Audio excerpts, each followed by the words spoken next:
سورۃ طٰہٰ ہے، طٰہٰ ما انزلنا علیک القرآن لتشقی،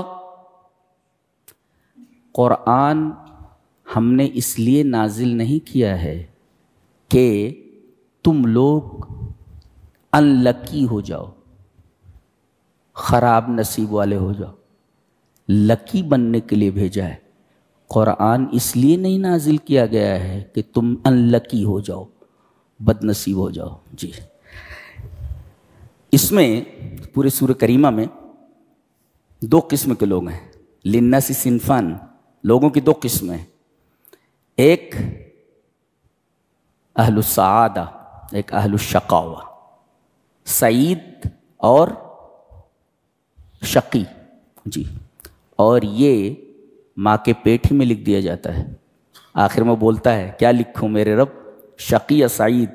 تو کہا جاتا ہے اس کے بارے میں شقی لکھ دے، اس کے بارے میں سعید لکھ دے۔ جی، تو جو سعید ہیں ان کے لیے جنت، وَأَمَّا الَّذِينَ سُعِدُوا فَفِي الْجَنَّةِ وَأَمَّا الَّذِينَ شَقُوا فَفِي النَّارِ، جو شقی ہیں وہ جہنم میں اور جو سعید ہیں وہ جنت میں۔ تو قرآن اس لیے نہیں اترا ہے کہ آپ شقی ہو جاؤ۔ دو چیزیں ایک ساتھ جمع نہیں ہوتی، دعا اور بدبختی، اسی طرح دو چیزیں جمع نہیں ہوتی، قرآن اور بدبختی، یہ دونوں جمع نہیں ہوتے۔ جی، ایک مفسر لکھتا ہے کہ لن تشقا طالما کنت متمسکا بحبل الدعا، تم شقی ہو ہی نہیں سکتے، انلکی ہو ہی نہیں سکتے جب تک تم دعا کا دامن ہاتھ سے تھامے رہو۔ اللہ، جب تک تم دعا کرتے رہو، اللہ اکبر، برابر دعا کرتے رہو۔ سفیان ابن عیینہ نے ایک بات لکھی ہے، لے کر کے جاؤ آج، کہتے ہیں سعدت بدعائک ان لم تؤتنی، میرے رب جو چیز میں نے مانگی کسی مصلحت کے تحت تو نے وہ چیز نہیں دی، میں نے بنگلہ مانگا تھا لیکن کسی مصلحت کے تحت تو نے نہیں دی، لیکن اس سے بڑی چیز تو تو نے دے ہی دی ہے، کیا؟ مجھے دعا کی توفیق دے دی ہے۔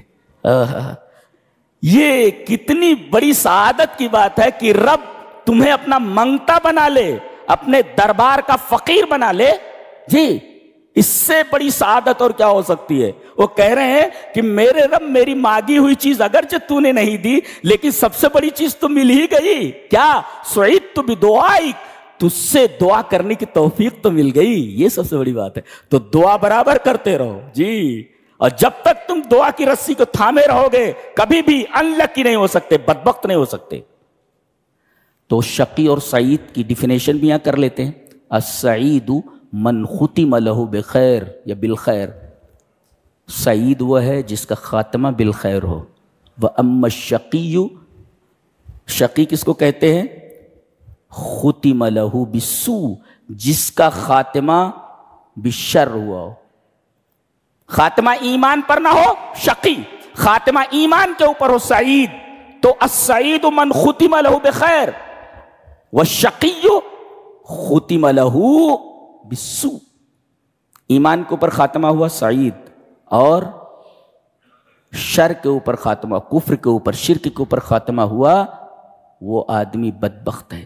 اور عجیب بات، سب سے عجیب بات جو اس میں نظر آ رہی ہے وہ یہ کہ آدمی شقی نہ ہو تو کون سا فارمولا اپلائی کرے؟ جی، ہمیں شقی نہیں ہونا ہے تو کون سا فارمولا اپلائی کرے؟